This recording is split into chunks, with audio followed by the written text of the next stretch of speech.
சரவண பவ முருகனுக்கான மந்திரம். இத 6 முறை சொல்லணும்.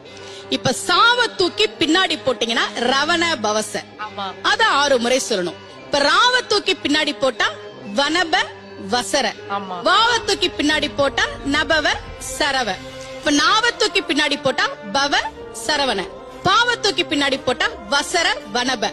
ஒன்னொன்னையும் 6 முறை சொன்னா 6 × 6 36 வரும்.